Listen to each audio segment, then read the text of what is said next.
La historia suele hablarnos de los grandes acontecimientos, aunque a nosotros también nos gusta conocer cómo vivían las personas de cada época. Este vidrio nos habla de la vida cotidiana de Roma. Hoy visitaremos Segóbriga y conoceremos las costumbres de sus gentes. Bienvenidos a Arqueomanía.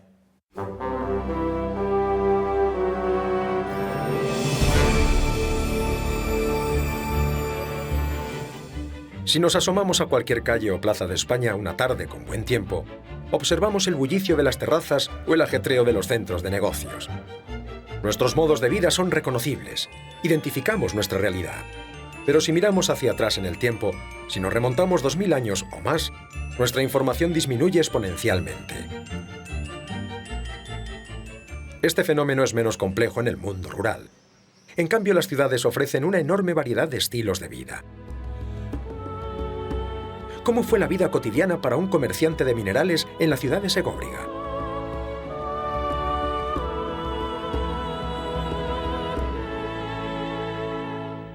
En el corazón de la Celtiberia, en tiempos de Augusto, cuando Roma controlaba ya gran parte del territorio peninsular, se comenzó la construcción de la ciudad de Segóbriga. Este pozo fundacional es el testigo principal del acontecimiento. Los arqueólogos han determinado que tiene 8 metros de profundidad. Su alineación es norte-sur.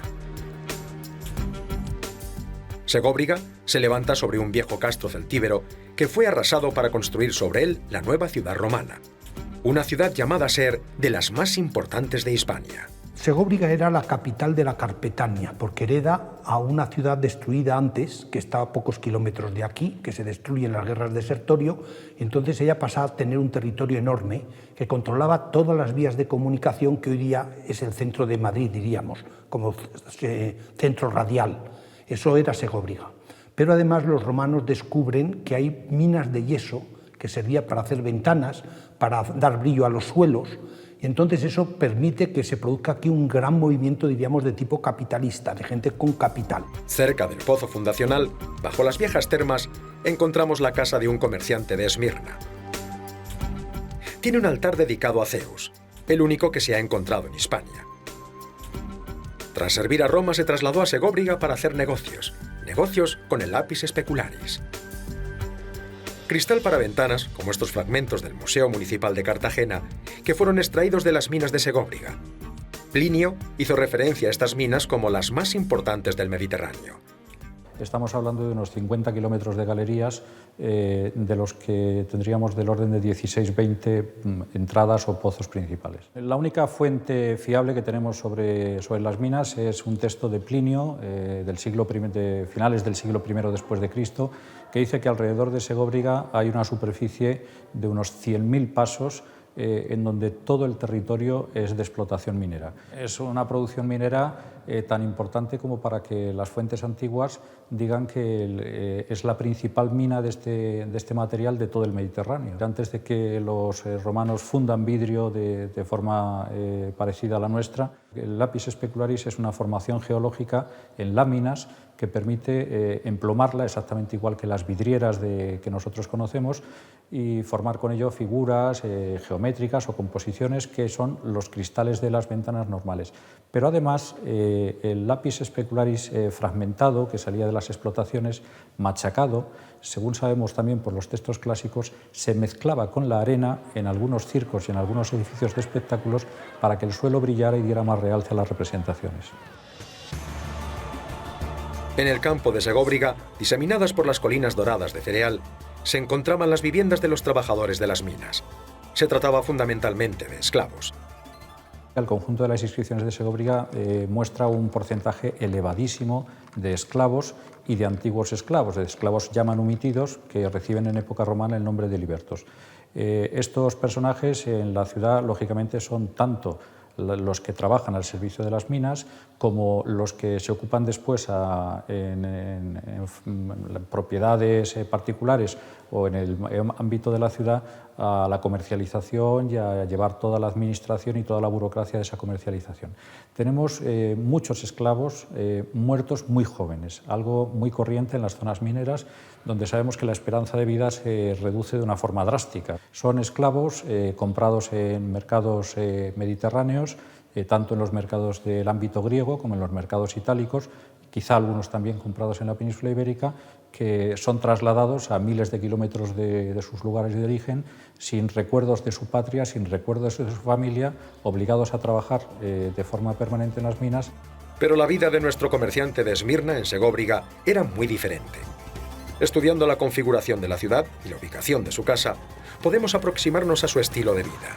La ciudad de Segóbriga, como ya habíamos comentado en algún momento, se construye a partir de un castro celtibérico arrasado completamente para iniciar de nueva planta una obra que sea una ciudad romana en la que la gente que llega de otros territorios del imperio a vivir aquí pueda vivir a la romana y en donde los nuevos ciudadanos puedan también disfrutar de los beneficios de vivir en ese marco. ¿Qué significa esto? Significa que la ciudad tiene que tener termas, que la ciudad tiene que tener foro, tiene que tener templos, áreas de esparcimiento, edificios de espectáculos, y esto significa que no se puede improvisar la arquitectura, sino que la arquitectura es una arquitectura que viene ya modelada de otros territorios, principalmente de Italia y principalmente de Roma, donde dijéramos que se experimentan todas las formas arquitectónicas que después se van reproduciendo en otros lugares del imperio a escala menor y, por supuesto, con menor suntuosidad. El anfiteatro tendría capacidad hasta unas 5.000 personas. El teatro probablemente algo menos de la mitad. El teatro, sobre todo, era un elemento de culto ritual. Estaba muy vinculado al culto imperial, a procesiones, a las manifestaciones de los ciudadanos, de las élites urbanas que regían la ciudad, y por tanto tenía un aspecto más ideológico, un poco como aunque la comparación no sea muy exacta, como nos pasa a veces con las ceremonias religiosas. Y en cambio el anfiteatro era una cosa mucho más festiva, a veces con escenas violentas, otras no tan violentas, pero era un poco como la plaza de toros. Los espectáculos son generalmente financiados por la ciudad de su erario público o bien por los magistrados a los que obliga la ley o que de forma voluntaria financian este tipo de representaciones. Entonces, debido a que los juegos en realidad es un elemento de compensación social de las tensiones que genera la vida cotidiana, se procuraba que siempre fueran gratuitos precisamente para que fueran el aliviadero de todas esas presiones.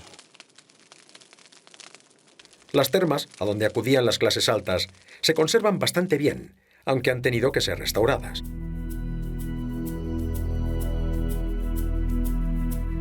Como curiosidad, la visita a Segóbriga nos ofrece una visión exacta de los vestuarios del teatro romano, con sus correspondientes letrinas.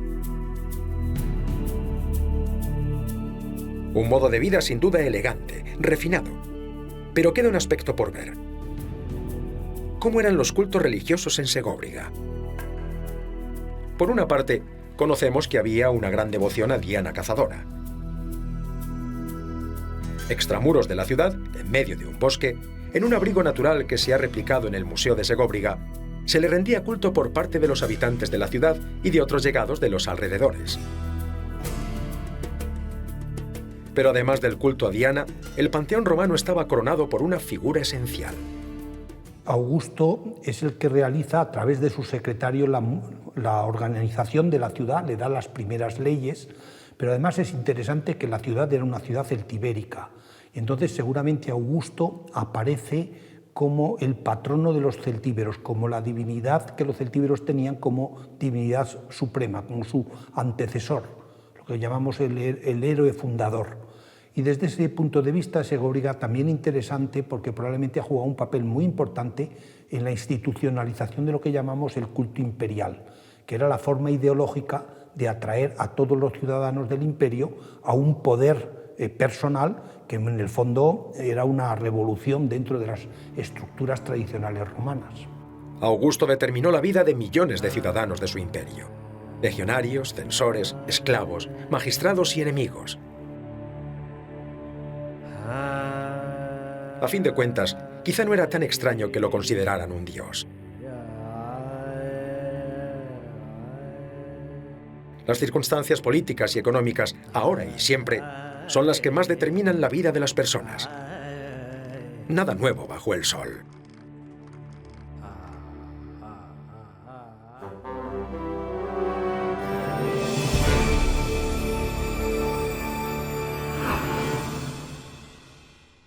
Bueno, pues en mi caso en realidad es casual. Yo me metí a estudiar estas cosas por curiosidad. Y de la curiosidad, que supongo que es lo que subyace también a la investigación, pues nació un interés, si se quiere, más justificado y al final una profesión. Si hablamos a gran escala y en concreto en España, yo creo que la arqueología debe conseguir que exista una mayor conciencia social de la importancia del patrimonio en general arqueológico. Y no por el típico propósito que exponemos siempre los especialistas, de su valor histórico, sino porque demuestra la madurez de una cultura moderna, el querer conservar de su pasado algo que también es riqueza y que otros saben aprovechar y nosotros no. Hay que, por desgracia, dedicar muchas horas primero a formarse y después, que nunca acabas de formarte, aplicar esa formación en el trabajo. Y después sí, también la imaginación. Yo creo que con rigor la imaginación es la clave que mueve esa formación y ese trabajo hacia resultados.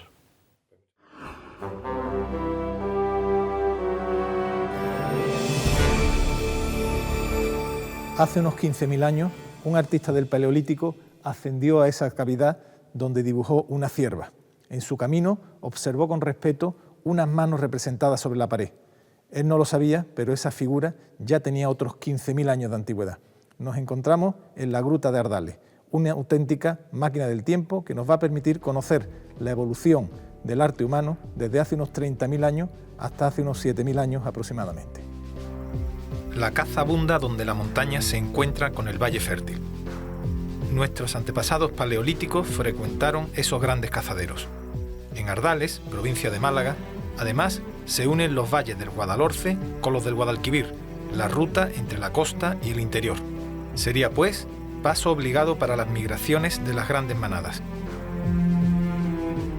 Y en el corazón de este privilegiado cruce de geografías y ecosistemas, la naturaleza creó la que conocemos como Cueva de Doña Trinidad, que nuestros antepasados convirtieron en un lugar sagrado y de iniciación. Desde siempre tuvimos la pulsión de expresar nuestros sentimientos, religiosidad, poder, magia o sabiduría a través del arte. Las pinturas rupestres expresan magistralmente el talento artístico y simbólico que desde el origen atesoramos como especie.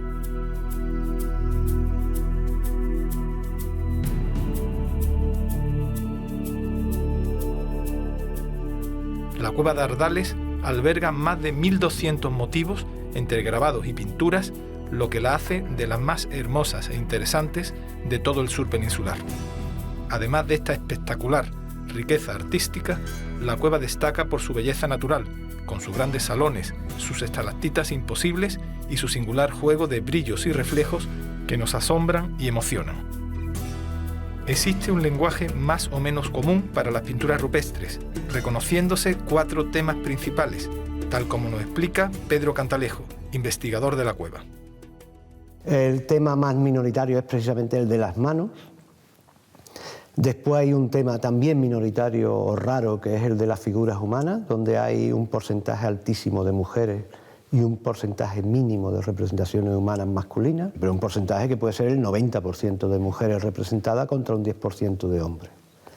Y después están los 2 grandes bloques que conforman el arte rupestre paleolítico: las figuras de animales, es decir, las representaciones de fauna, y las representaciones de signos, son meramente representaciones simbólicas. Las pinturas paleolíticas se extienden por toda Europa occidental y, curiosamente, cada época tuvo su propio estilo. Esto es un arte europeo, y aunque estemos en el sur de Europa en la época del Paleolítico, pero esto es un arte universal. Igual que hay estilos a lo largo de la historia, el estilo de arte prehistórico se repite a lo largo del Paleolítico en toda Europa. Sí, efectivamente. Hay una serie de cánones que se aplican en distintos momentos y que nos permiten en muchas ocasiones diferenciar de visu, es decir, inmediatamente si estamos ante una grafía del Paleolítico antiguo, arcaico, o en una grafía del Paleolítico final. Igual que existe el gótico o el barroco, que se extiende, hace 30.000 o 20.000 años ya existía un tipo de arte más o menos homogéneo por etapas. Sí, y no es exactamente una evolución, como ocurre con casi todos los artes, sino un procedimiento que se emplea donde la técnica tiene un valor, también tiene un valor la forma de ver las cosas y sobre todo unos convencionalismos de representación que son las claves en el fondo de todo arte, y esto fue un arte, una alta cultura. Las figuras más emblemáticas de la cueva son las manos en negativo. La miramos y sabemos que quiere indicarnos algo. Una señal de posesión, un elemento mágico, una advertencia. En una mano izquierda está aerografiada, es decir, se sopló pintura, en este caso dióxido de manganeso. Se hicieron 3 pulverizaciones y como característica singular, las manos de Ardales tienen plegado el dedo índice y el meñique. O sea, cada gruta tenía un signo, ¿no? Las manos se pintaban de una forma distinta. Aparentemente sí, es decir, es lo que demuestra el estudio de las escasas manos que hay representadas en el Paleolítico de Europa. Son una treintena de cuevas con manos en toda Europa, ¿eh? Lo mismo que los animales están representados en la naturaleza por sus pisadas, es decir, por las huellas de sus extremidades. Yo creo que la mano fue precisamente el símbolo principal del humano. ¿Qué antigüedad tiene esta pintura? Más de 27.000 años. Pedro, los dedos parecen cortados. ¿Por qué no salen los dedos completos de la mano? Bueno, de hecho, hace casi 60, 70 años los investigadores creían que eran manos mutiladas. Llegaron a hacer auténticas hipótesis sobre el tema de las manos mutiladas y demás. Pero hoy en día sabemos que no, que son gestos hechos expresamente, además en cada cueva el suyo, como hemos dicho antes.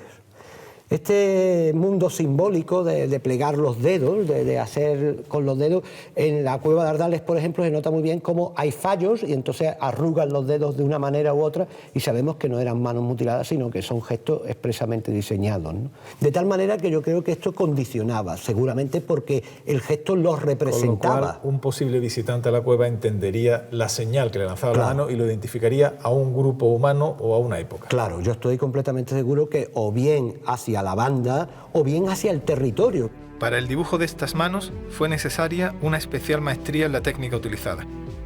Pedro, ¿con qué técnica se pintó la mano? Pues a pie de una de las manos aparecieron 2 huesos finos que sirvieron de pulverizadores, de herramienta para realizarlo. Nosotros hemos hecho la experimentación muchas veces de cómo se hizo la mano, porque hubo 3 disparos, 3 pulverizaciones, y solamente empleando el efecto Venturi con un recipiente que probablemente fue como un recipiente natural que se ha digregado, pero los huesos sí que están conservados y en el Museo de Ardales, y la técnica es muy sencilla. Uno de los pulverizadores, el más pequeño, uno de los tubos se mete recto y el segundo directamente se sopla. Para dibujar y recorrer las cavernas resultaba del todo imprescindible disponer de una buena iluminación. Para explorar la cueva nos hace falta una lámpara. Lo primero será conseguir las chispas.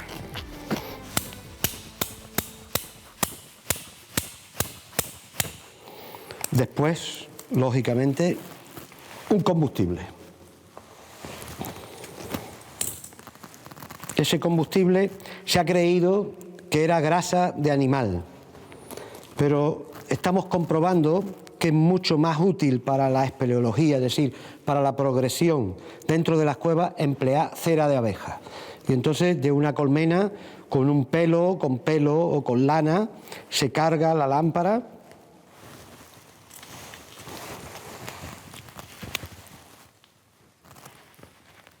Y esta ya no importa que la llevemos en la mano. Lo importante, ya no se cae.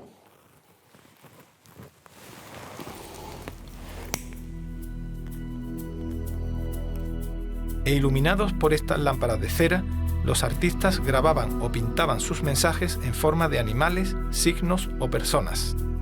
La trémula luz de la lámpara de cera resaltaba el relieve de unos grabados que causaron asombro y temor a los que lo observaron hace miles de años durante su liturgia de iniciación.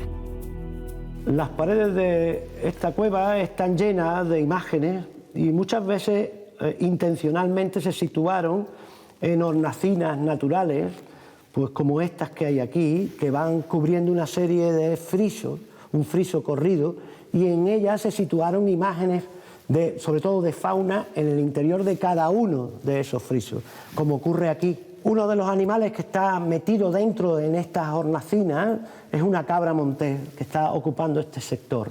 Se diseñó con una pintura amarilla, un ocre, y está representada entera mirando a la izquierda. Aquí viene la cornamenta, la cabeza, el cuerpo viene aquí delante, la espalda completa llega hasta el rabo, la pata trasera y el vientre, las dos patas delanteras ahí. Son animales muy esquemáticos que van directamente al periodo intermedio, al de máximo frío a nivel continental.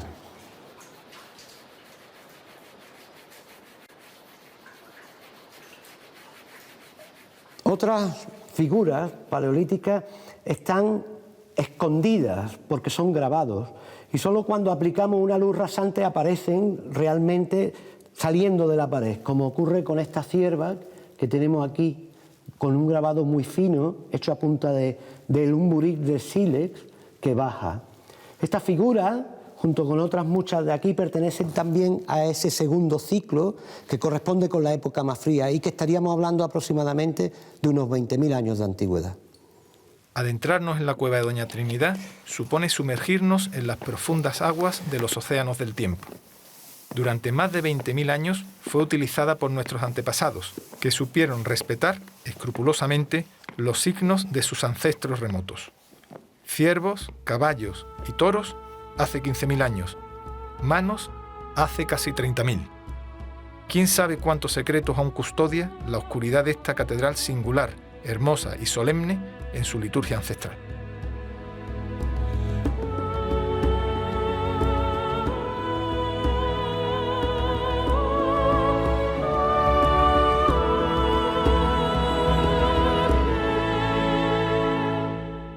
En gran parte de España aparecen, abandonadas en el campo, piedras grabadas con guerreros, armas y carros. Nos despedimos hoy descubriendo los secretos de estas misteriosas estelas. Y no olviden que en nuestro próximo programa continuaremos contándoles lo que ocurrió hace mucho, mucho tiempo.